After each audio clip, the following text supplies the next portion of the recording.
Please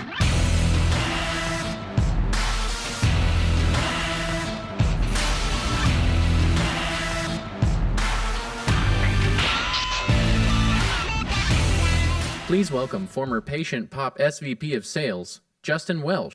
Hey everyone, is this thing on? Great. Hey everyone, my name is Justin Welsh. I'm the former SVP of Sales at a Los Angeles-based business called PatientPop. It's an SMB SaaS company in the healthcare technology vertical. And my talk today is the playbook to building a thriving sales culture. So you might be wondering, who am I and why am I up here talking about sales culture? Well, let me give you a little bit of my background. I think it'll become clear why Jason asked me to come up and talk about this very specific topic. So I broke into SaaS in 2009. I was the second sales hire and the 10th overall hire at a New York City-based SaaS business called Zocdoc. Some of you might be familiar with it. And over the next 5 years, I played in an individual contributor role. I was a local sales manager, a regional manager. In the last year, I ended up working directly for the CEO, doing special projects. And I was really, really fortunate to watch that company grow from 10 people to 750 people over my time there. And in January of 2015, I was hired by PatientPop as the VP of Sales. And when I was hired, I came in with one salesperson and $0 in recurring revenue. And over the next 4 years, grew the sales team to over 140 employees and 55 million in recurring revenue. So those are things that I am really proud of. But I think the very specific reason that I was asked to talk about this topic is the way that we scaled the business through sales. So PatientPop, especially in the Los Angeles area, is known for having a unique, thriving, fun, but also performance-based sales culture.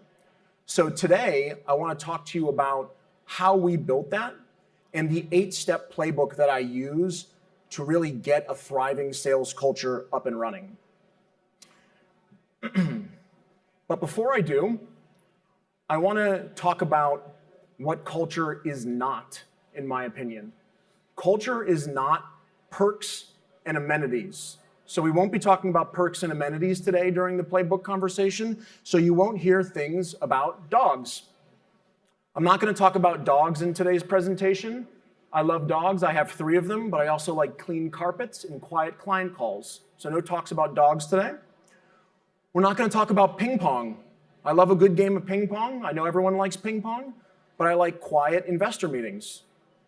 We're not going to discuss booze. I'm not going to talk about having booze on tap at the office or coffee on tap at the office. And we're certainly not going to discuss dress code. Mesh tank tops, t-shirts with swear words on them don't translate very well over Zoom calls. Now, obviously, I'm not being serious. But the reason that I bring these 4 things up is because today, when I coach early stage founders and emerging sales leaders on scaling their business, and I ask, can you tell me a little bit about your sales culture? These are 4 things that come up very regularly. And it surprises me because that is not my definition of culture. So today we're going to talk about my very personal definition of culture. And my definition of culture is the attitude and behavior that your team exudes each day in pursuit of your company objectives. So that's how we're going to discuss culture, the context that we're going to put around it today, and the way that we create culture, which is you create culture by investing in your sales team with targeted, specific plans to improve both their lives and their careers. So that's the playbook today, and here's the agenda. We're going to start out talking about stuff everybody can do, even in the early stages. Things like hiring the right people and being clear and communicative. I heard Aaron Ross talking about nobody likes surprises. We're going to talk a little bit about being clear and communicative with goals and objectives. We're going to move into things like learning and development, L&D, building out great career pathing and getting that compensation right. And I'll Give you a preview. I stole some of my comp from the guy who's putting on this event, Jason. So we'll talk about some of the stuff you do as you grow your team a little bit. And then we'll sort of wrap it up with some advanced stuff. Things like recognition, recognizing often, a surprise and delight program, and having a feedback loop.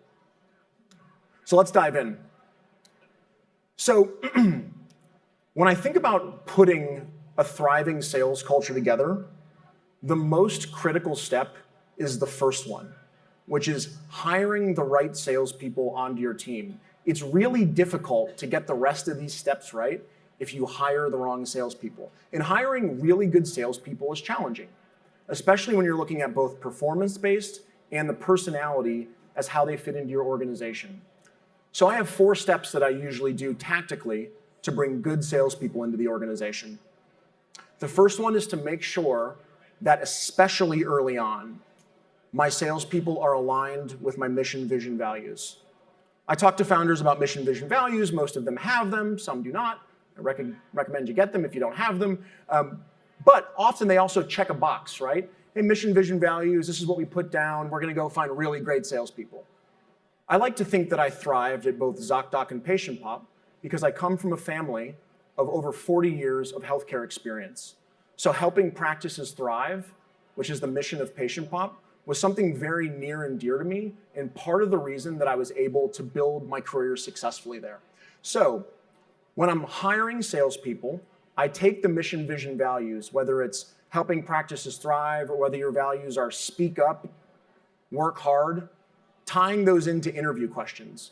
At least 2 to 3 of your interview questions on your very first interview should be aligned specifically with your mission, vision, values. And what you're looking to uncover is, do they have a passion for your customer? And do they have a passion for the challenge that you're attempting to solve? And I would tell you that if they do, you are going to get more out of that salesperson than if they don't. The second thing that I look at, and is really from my own personal mistake, is hiring and staying in what I call my velocity lane. So my velocity lane, PatientPop's SMB SaaS, 8 units a month, $13,500 contract. I used to think I could go into healthcare and pull a med device rep who was selling $1 million towers on a 6-month sales cycle. I mean, they came from medicine, right? This should be an easy plug-and-play solution. But what I found is I was much more likely to get a plug-and-play solution by staying in my velocity lane. So if you're an SMB SaaS business, I would recommend hiring SMB SaaS salespeople. If you're an enterprise SaaS business, I would recommend sticking with enterprise. The mix in velocities becomes really different. And then two skills. I stole this shamelessly from Mark Roberge from HubSpot, Sales Acceleration Formula, one of the most popular talks last year. I took 2 of his skills, curious and coachable, and those are the 2 skills I look for in my salespeople. Do they ask a lot of questions? Do they peel the onion back during the interview? Do they go second and third layer? If you give them an answer to their question in an interview, do they ask why? Or do they ask for clarification? Or they dig a little bit deeper? The sign of a curious salesperson. Can be annoying in training, will pay off later, I promise you that. And then coachable. I talk to so many people and say, do you ask your salespeople to go through role plays during the interview process? Well, no, we don't.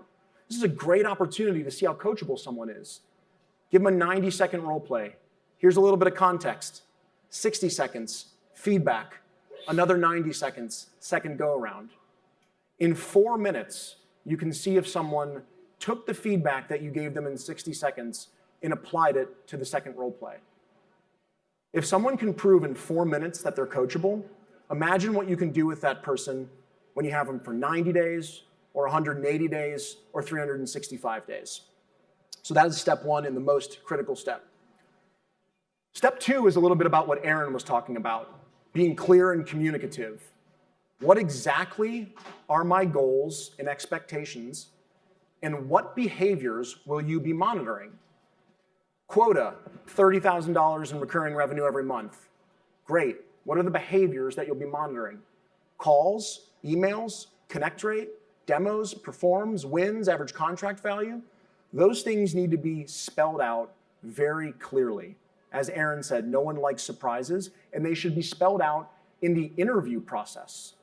Not just when somebody comes in and sits down for their first day of training. Your recruiters, or if you're the CEO doing recruiting early on, need to know your quotas and the behaviors that you'll be monitoring so that you can share them with the folks in the first part of the interview process. After that, when they come in for training, they should be documented on the first day. Hey, Dan, these are the quotas that we talked about during the interview process. These are the behaviors that we're going to be monitoring on a regular basis. Make sure that you cover this and you understand it clearly. And then at the conclusion of training, you have those signed off by the rep and signed off by the manager. Sounds silly, but here's what it helps you with. 3 weeks later, Dan's in his chair saying, 30,000? I thought it was 20,000 was my ramp quota. 80 calls. The recruiter told me I only had to make 55 calls every day. This isn't what I signed up for. So by communicating clearly, by eliminating surprises, you're able to get great salespeople who have clear direction into your organization. Step 3, and this is where it gets into really starting to build out the skill set of your sales team, is providing learning and development. Sounds very common. We want people to learn and grow in our sales orgs, of course. But there are 3 very specific things that you need to share with salespeople so they understand how to learn and grow. The first one is the how. How do I do my job? I can't tell you how many times I've talked with emerging sales leaders and they say, hey, I'm really struggling. I can't get my team to book enough outbound demos. Okay, well, what did you try? Well, I yelled at them. I said, do more outbound demos and pick up your activity and do more. More dials, right? But do they actually know how to do the job? And so I asked, well, what were they doing before this? They were qualifying inbound leads. Okay, do they know how to make outbound dials? So at PatientPop, we don't graduate someone from a training program and give them to a manager who's managing tenured reps, mid-tier reps, brand new reps. They come on board and they get an onboarding coach, somebody who is specialized in teaching you the fundamental skills that you need to be successful in the first 90 days of your career. So they give you the how of doing your job. The next one is the well.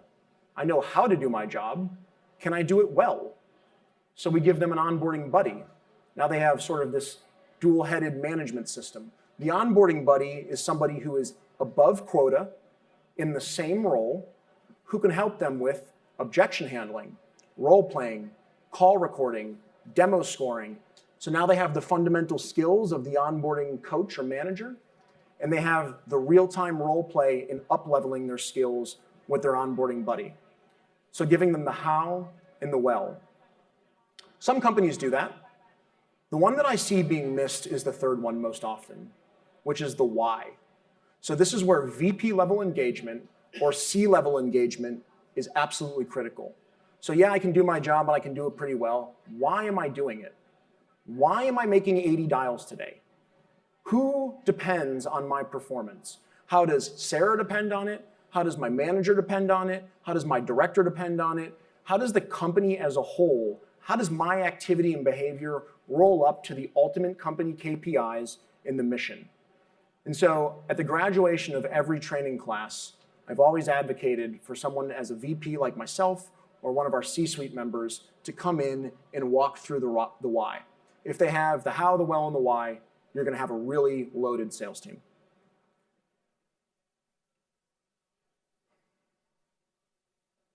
Whoop. Go back one, there we go. Step 4, building out a great career path. As I think back to when I came out of school and went into the workforce, I remember thinking, I gotta be this associate territory rep. I was in med device for 36 months before I get a territory, and then it's like in the middle of nowhere. That was the old way. But now, with the economy, with so many awesome jobs like SDR, BDR, LDR, AE, junior AE, you got a million different jobs that folks can take. You have to keep them excited and staying in your organization. And I do that through a really segmented and specialized career path.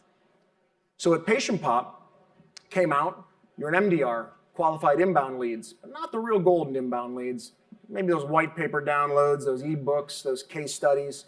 And when you were good at that for 4 to 6 months, you got a slight salary increase, slight equity bump, little title bump, a little more responsibility, those golden leads, those demo requests, right? You got good at that. You moved to outbound, called the tougher customers first. You graduated to the better customers. You moved into closing roles, and you moved up the closing roles to getting support and getting strategic partnerships. We segmented it out, so there were about 8 different stops in our career path. And you could move through that career path, each stop, in 6 months. There were really 2 consistents. The consistent number 1 was each stop along the way came with additional things that people like. Bigger salary, slightly bigger commission, a little bit bigger equity, more responsibility, and a little bit bigger title. People got really, really excited about that. And the second consistency is that we made sure they were being trained for the next role while they were in their current role. So a lot of you know PatientPop. You might know PatientPop. I have a VP of Inside Sales, Kevin Dorsey, really well-known inside sales leader. He brought this idea of boot camp to our team. And boot camp was every morning for 1 hour, you trained for your next role. So we boot camped all the outbound SDRs, and at the end of 6 months, when they were ready to graduate, they had over 120 hours of practice for their closing role. So we're able to immediately move them into a closing role and get wins. So that was the consistency on our career path. Step 5, get the comp plan right. I like to shamelessly steal when possible. If someone has created an incredible comp plan before me that's easy, there is no purpose in reinventing the wheel. And as I mentioned before, the guy who created the comp plan that I use is the guy who threw this event, Jason. And as I was a young VP in 2015, I was reading through SaaStr blog posts and thinking, what's the right compensation plan? And I came across the one that we rolled out at PatientPop, which is you pay back your base salary first. So you make 60K, you're doing 5K a month. You got to bring in 5K in recurring revenue before you can make a dime. But instead of paying you 2%, 4%, 8%, when you cover your salary threshold, you can bump it up to the maximum, 20, 25% on deals up on top of that. And then the last but not least sort of caveat is taking customer and the churn into consideration. So if you sign a customer on a monthly deal, you get paid small increments every month. Sign them on a quarterly deal 4 times a year. Get the customer on an upfront contract. You get your cash coming in right up front. So it helped bump customers into annual contracts, and it helped people set great expectations so that customers didn't churn. So here's what this comp plan does. Top performers love it. They always cover their salary threshold. They get over it quickly, and they're up into the 20, 25% bucket. They're making really good commission. Bottom performers hate it. People who aren't very good at the job don't cover their salary threshold. And so what do? They walk out the door. And that's the way that I prefer it. So to be candid, it's a great compensation plan for top performers, and it's a great compensation plan for managers who have bottom performers. Step 6 in my probably personal favorite step is recognizing often. I'm a big fan of like long award ceremonies, like an hour long in front of the entire company, making everybody watch the sales team go up and get their awards. I know that sounds really just kind of conceited, but I love it. I just love watching my salespeople get that one opportunity to stand up in front of the entire company and be awarded. And I think the time that you put into that is well worth it. So we have 4 things that we do. Daily mantra goals, which are daily team goals that we celebrate. I'll walk you through those in a minute. Weekly and monthly leaderboards, emailed out. We work with a company called Ambition. We'll plug for Ambition. They do a great job at leaderboards. Monthly contests that incentivize great behavior, high NPS, great customer scores. And quarterly awards, which is where I take the time to march the salespeople up in front of the company and see the smiles on their faces as they win awards. So let me give you a look at our daily mantra goals. So daily mantra, I can still remember it, 2202, 2202. We're going to make 2,200 dials as an SDR program today. We're going to convert at 2%, and we're going to schedule 44 demos. And we're going to do that as a team. And if we do it as a team, what's the award? Toss $25 in a bucket. It's not that big of a deal. But at the end of the month, there's a lot of money in there. If we hit the target, we draw it out, someone goes home $500 richer.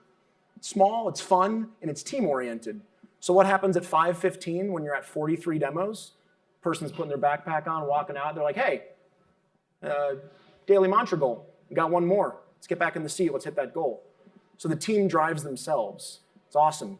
It's really fun the way they celebrate and ring the bell every time they hit their daily mantra goal at the end of the day. Weekly and monthly leaderboards, music, YouTube videos, quotas. I want to make sure that all the major metrics that I'm measuring are up and around and everybody can see them. So that in this case, Demille's face is plastered in front of the entire company, knowing that he's leading the team in ARR. Monthly contests. We've done everything from taking people down to the beach and giving them $50 in quarters to this young person on the left getting on a private plane, which is a really fun one that we run. Once a quarter, we put someone on a private plane, send them to Vegas for a couple of nights in a 5-star hotel if they dominate all their other sales peers. So it's $2,000, but it's awesome. We get a tremendous amount of revenue from it. So a lot of short-term bursts that we get through our contest program. And the last one that I absolutely love is our quarterly awards, as I mentioned. And not only do I get to feel proud giving them to salespeople, and not only do they get to feel proud going up in front of the company, but they share them all over social media. What does that do? Free recruiting, right? More recruits. More, hey, Jesse did 200% to quota. Michelle Trankovic nailed her quota again last month. Man, I want to nail quota. PatientPop looks like an awesome place to work. Everyone's celebrating. So that's our free recruiting. We get a ton of inbound through those social channels, which is really excellent. Step 7, surprise and delight generously. I'll give you my very quick story on this. When I was 28, I joined Zocdoc as an AE in the field. And I didn't make a lot of money. And I lived on a couch in Bushwick, Brooklyn. And I spent $400 a month living on my friend's couch. And when I started to hit my quota as an individual contributor, I got enough money to live lavish. I got a 66 square foot bedroom in the East Village. I got a single futon that was rock solid. I put it in the 66 square foot room and had a terrible night's sleep every single solitary night. And when I walked in one morning, Cyrus Masumi, who's the CEO of Zocdoc, said, hey, you look terrible. And I was like, thank you, that's awesome. And he said, what's going on with your life? And I said, I'm sleeping on this futon and it sucks. And he said, no, I can't have that. I can't have a top salesperson sleeping on a futon, getting a terrible night's sleep. Walked back into his office, came out, small little rectangle, handed it to me, blank check. I was like, wow, this is awesome. He said, go down to Sleepy's on 13th and 2nd and get a single bed. Spend up to $1,000 and get a bed. So I went and I bought a $498 single bed. And I was like, whoa, this is the best thing that anyone has ever done for me in my entire life. And so there were a lot of things I loved about working at that company, but boy, did I stay connected because of that gesture. Every night that I went to bed and got a good night's sleep, every morning I woke up and felt awesome instead of feeling really crappy, I thought about that gesture. I stayed for 5 years working my butt off for that company. All for $498. So I tell that story because I like to collect hobbies. Thank you, round of applause, I'll take that. I like to collect hobbies. I like to keep my eyes and my ears open. You got a friend or a rep who likes guitar? You know, some might like concerts. When they do something really exceptional or awesome, I love finding a personal gift or relevant gift. I write down reward generously. When I say generously, I mean personal, tied to what they enjoy. I have a young man on my sales operations team who wanted to do SQL data analysis. I'm not like a data guy, so that might not be right. But I was just listening to him talk about it all the time, every day, and bought him a course at General Assembly when he had an awesome quarter, and man, was he excited. So look for those opportunities to reward, quote unquote, generously. And then one other one I like to talk about is office hours. Make sure that you're available, especially in the early days. Make sure your VP door is open, your C-suite door is open. Doesn't matter if it's an SDR, AE, customer success, marketing. Giving people visibility and access to the C-suite and the VP level is really important in the early stage. They want to feel connected, but you're also going to learn a lot of really good stuff. Some of my best ideas that I repackaged as mine came from some of my SDRs and AEs. I'm just kidding, I didn't do that. So I always keep my door open and make sure that I'm collecting this knowledge from my team. And the last step is having a feedback loop. So do 3 things for having a feedback loop. We start by having an anonymous suggestion box. It's not like a physical box, it's an email, right? But what I talk about is having a solutions-oriented anonymous email. You're not allowed to submit complaints. You cannot submit moaning and crying and complaining. It just won't get looked at, it'll get deleted. Now you can submit challenges and propose solutions, and it will get looked at by myself and my entire leadership team. So a solutions-oriented anonymous suggestion box. Quarterly ENPS surveys. So every quarter we run an ENPS, Employee Net Promoter Score, by department. I was really happy to say that the sales ENPS was 54, meaning it was world-class. So we run those every quarter.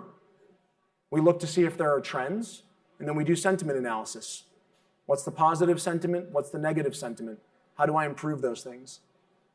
Then the last one, and my favorite one, it's a great idea that we started doing at Zocdoc and took right into PatientPop, was a Senate team. So a Senate team was an elected team by department. SDR, AE, strategic reps, the peers elected one person to represent them. That person aggregated feedback, because when you aggregate feedback as a peer, you're going to get more feedback that you don't get from the anonymous suggestion box. People are afraid it's not really anonymous. They don't give you the real feedback. So to a peer, peer-to-peer, they give great feedback. And we take that team, that Senate team out once a quarter to dinner, and they share all of the feedback in an aggregated way to my leadership team. And we have 2 weeks to come back with proposed solutions. And rather than hole ourselves up as an executive team or a leadership team and work on our solutions, we invite everyone from the Senate to come in and work on those solutions with us, being very open, being very transparent about the way that we solve our problems. So that is step 8, and the last step in my 8-step playbook for building a thriving sales culture. If you want to learn a little bit more about me and what I'm doing now, you can visit me at my website. It's theofficialjustin.com. You can email me. It's hello@theofficialjustin.com. Or you can follow me on Twitter at Justin SAAS. Thanks a lot. We're doing Q&A?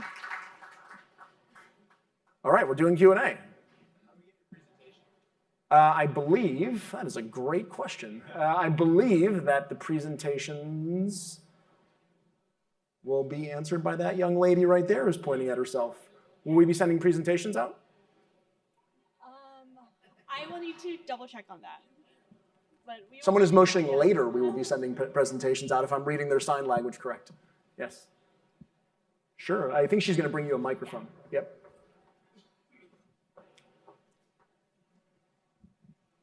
Curious how the Lemkin comp plan is scaled to enterprise or upmarket. So we don't do a lot of upmarket at PatientPop. The highest upmarket that we went to was what we would call mid-market, which was about a 30K ACV. We use a different compensation plan for that, but it's scaled through our SMB SaaS business. Yep.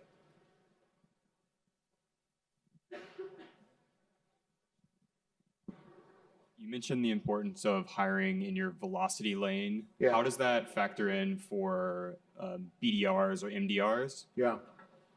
So I don't usually stay in a velocity lane for BDRs or MDRs because most of the hiring that I do is actually fresh out of school. I've worked for 2 different companies over the last 10 years that have a pretty strong opinion on what type of SDRs and BDRs we bring into our org.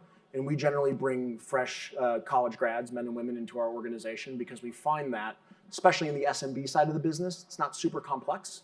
So we can bring them in, get them trained up, and they don't come in with any bad habits, right? Most of the BDRs that we do hire are someone who has a BDR experience. We hire in as an AE and train them to close our product.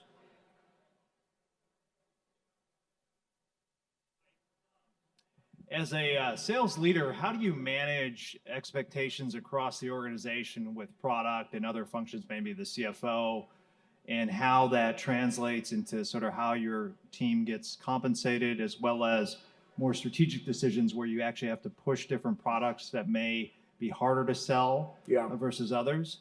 So I'd love to understand how you tackle that. Yeah, sure thing. So we have a direct line to both product and RevOps. So usually like revenue operations, myself and my leadership team will meet on a quarterly basis or even more frequently with product and try and understand from a communication standpoint what's coming down the roadmap for us. So for instance, we'll roll out a solution. I can think of a particular software solution that we rolled out recently that we imagined would be difficult to sell. So when we do that, we generally go to our sales team and we trial it with a specific type of experiment. I have found that trialing a new product with your top reps gives you false positives. So I'll usually take a top rep, a middle rep, and someone who's struggling a little bit, maybe 2 of each, to eliminate some of those false positives and negatives. Give it to them and compensate them extra should they be able to sell it. I never bake it into their compensation plan during a trial period. I'll actually incentivize them with a little bit of extra dollars or extra spiff to go out and see if they can sell the product. So I get most of my data and learnings from that, and then I use that data and learnings to influence how I bake it into the comp plan moving forward. You're welcome. So for your promotion plan, that sounds really interesting. How do you switch between, say, the SMB and the mid-market? Like, how do you switch velocities? Do you first go SDR, enterprise SD, or mid-market SDR, or does the rep go SDR AE and then they become enterprise like SDR and then enterprise AE? It's a great question. So I never am a fan of like these very linear career progressions where it's like, oh, you did well in this role, now you have to be in the next role, and the next role is X. We have sort of different paths in our career. So if you graduate from being an SDR and you want to move into supporting the mid-market team, which is like a top-notch SDR doing really well, that's a path for us. But we also have a path where you can move into an individual closing role. We also have a path where you can move into different parts of the business. What I generally do is use the data, right? So if someone comes to me and says, I'm really interested in going and supporting our mid-market reps, the first thing that I want to know is, do they know how to do that? Have they proven effectively that they can do that before? Meaning, when an inbound lead comes in and it's a larger deal, have they qualified that? Have they done well? Have they been able to set up some larger deals that they came across? And if they've shown that they've been able to scratch the surface relatively effectively, we'll put them into that path, but they might also come to us and say, I'm a top performer and I want to close business. My goal as the VP is never to put someone as a puzzle piece into the puzzle. My question is to ask what they want to do, and if they're very effective and good at their job, my goal is to provide them with a path to get there. So that is really the foundation of how I make that decision. Yeah. When you're starting to scale, and you're going, you're about $1 million, $2 million in ARR, and you've got other services and stuff, and you want to build your sales team. What have you found is the most effective, cost-efficient way to attract and recruit new BDRs and new AEs? Because it's really hard to have a full-time person inside, and it's very expensive if you go the headhunter route. Yeah, I've been a fan. So early on, I'm a big fan of like network hires, as I'm sure everybody is. Like when you come into PatientPop early on, when I think 2015, 2016, working in a WeWork in New York, I think about like how we held people accountable. I talked about those quotas and behaviors. Part of the early behaviors that we measured at PatientPop was how many referral salespeople that you submitted per quarter. That was put on your docket early on, as it was put on mine, by the way, when I got hired in 2009 at Zocdoc. I had a quota of submitting 10 new salespeople to the company every quarter. So that's how we did it very early, was leveraging our network. When it came time to scale and when that no longer would sort of scale up and we weren't getting enough referrals, we went with in-house recruiting. We found that in-house recruiting for us was able to be a better communicator with our different sales departments, truly understand our ideal candidate profile, and work with our managers on a regular basis to grow and get better over time.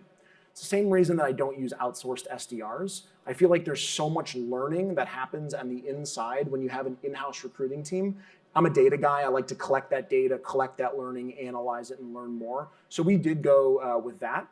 And we had a lot of really good success because in LA, we've got Loyola Marymount, UCLA, USC, Pepperdine. So we were often going to school outings, school events, and pulling young people from college campuses. Sure, yeah, happy to do. can you share an experience where you didn't perform well at a company, or if you had a bad experience at a company? Don't say the name, but like why it was that way? Yeah, I can. I had a short 2-month stint at a company here in San Francisco, in between Zocdoc and PatientPop. And I wasn't aligned with their mission, vision, values. It was a larger technology company. And I found that I am really excited by like $0, like let's get in a WeWork together with really smart people and figure this stuff out. Like that's my thing. When I walk into a company and they're like, here's the playbook, go run this playbook. I just found that I don't get really excited about that. And that wasn't really communicated well to me at the time. And maybe it was my mistake for not digging in deeper and asking the right questions. So it goes back to like being aligned with mission, vision, values. I was not. And because of that, I've been relatively successful at things I've done. I failed. Cool. Awesome. Thanks, guys. Appreciate it.